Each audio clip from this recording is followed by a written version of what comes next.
Well, welcome to 700 Club Interactive. It's great to have you here. Thank you for having me. There aren't many people I talk to that are welcome in the Obama White House and also welcome in the Trump White House. How in the world did you do that? By the grace of God. 1 Corinthians 15:10. No, seriously, by the grace of God. I can't explain it. We're there, and we just want to speak truth to power with grace and humility and see God show up. Okay. Do you have any solution for the rest of us? Because it seems like the divide is so big that it's like you can't cross it. And one of the things I've observed is when you try to cross it, then the people you think are your friends start saying you're a traitor or you've gone against principle. Right. We're never going to sacrifice principle. There are some absolutes. I mean, I am 125% staunchly pro-life. In and out of the womb, the sanctity of life. I'm going to champion religious liberty, and I'm going to do biblical justice. That's biblical, not social justice. Biblical justice in the name of Jesus for the rest of my life. These are my three core principles.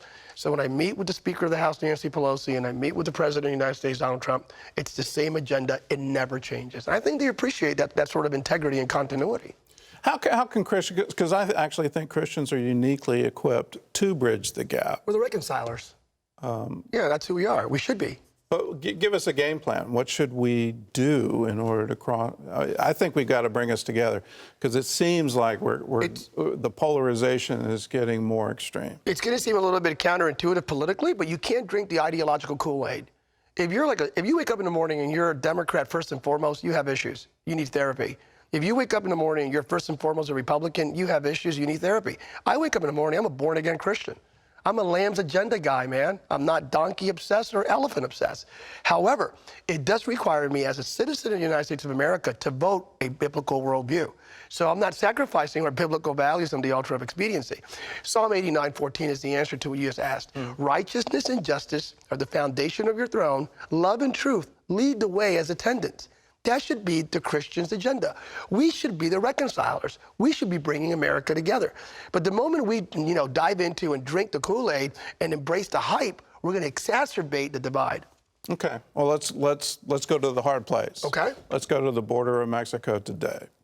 If you're a Democrat and you go observe, then the Trump administration is making children sit in their own waste, and not true. That's not true. We're separating families, we're violating judicial orders, all of that. If you're a Republican, you go and you say our border agents are sacrificing themselves, they're taking from their own families in order to provide for these families. True. How do we reconcile the different views? Those that know me know that I've been championing for immigration reform since the Bush administration. And championing, I do believe in the sovereignty of America. I don't believe in open borders. Matter of fact, we need to stop all illegal immigration. I support a virtual wall. I support people coming here legally. We must stop illegal immigration, period. This idea of open borders now in the primaries? Well, I'll take you just to last night's the Democrat debate where it was, let's get rid of the concept of illegal immigration. See, that's crazy. That's just chaotic. There's a lack of a logical continuum, right? That's just incoherent logically. Intellectually speaking, what are we going to do? Open the border for 150 million people to come in? That's the number that's been projected that would actually come in if we would open the borders immediately, meaning in a matter of 24 months. That's just crazy. I don't think that's out of range. I'm actually of the view the current publicity about the border is actually attracting people to the border. It's attracting people from 40 different nations. Sure, but there's a happy medium. So we stop illegal immigration, but we continue to provide a refugee sort of safe haven for those that are legitimately, fleeing persecution and prosecution. There are Christian people in nations that are being persecuted as we speak, not just Christians, but others, that this nation should continue to live up to the adage on the Statue of Liberty. So I do believe in stopping illegal immigration, but continuing to demonstrate compassion. As it pertains to the border, I've been there. I was there. I vetted the place. I had full access. Nothing was restricted to me. And I can tell you the Border Patrol agents are actually God-fearing individuals who love America, who are helping out. By the way, the vast majority are of Latino descent. How about that? What is this, a brand new Latino KKK vestige now? There's a new group? You got to be kidding me. No, they attend our churches. I mean that. They attend our churches. I interviewed them.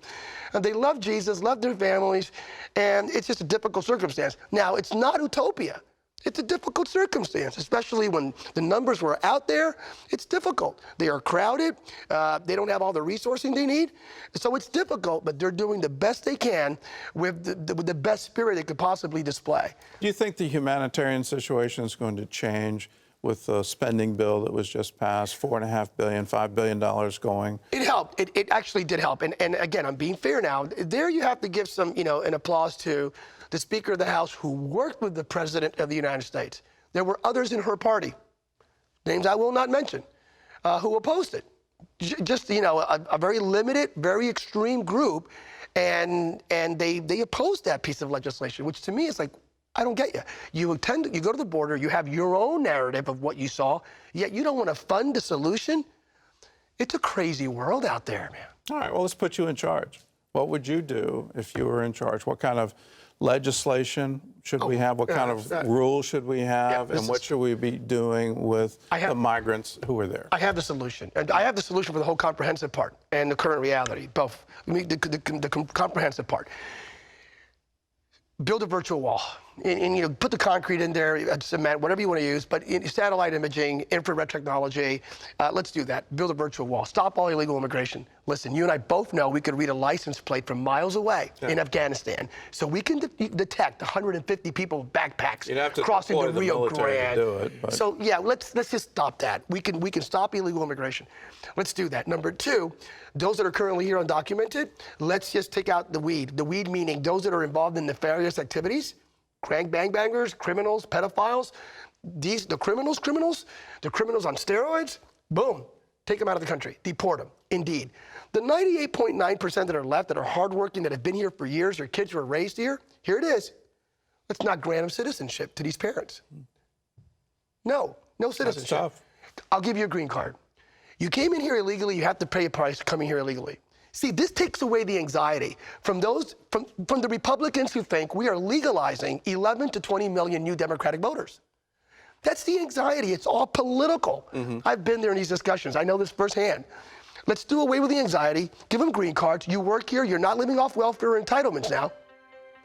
Work here, but your children should become citizens. They should never pay for the sins of their parents. You heard it here. There's the solution. And he's got a book. It's called You Are Next. It's available nationwide. Thanks. That's a good solution. All right. Here's from Psalms. Oh, taste and see that the Lord is good. Blessed is the man who trusts in him. God bless you. We'll see you again.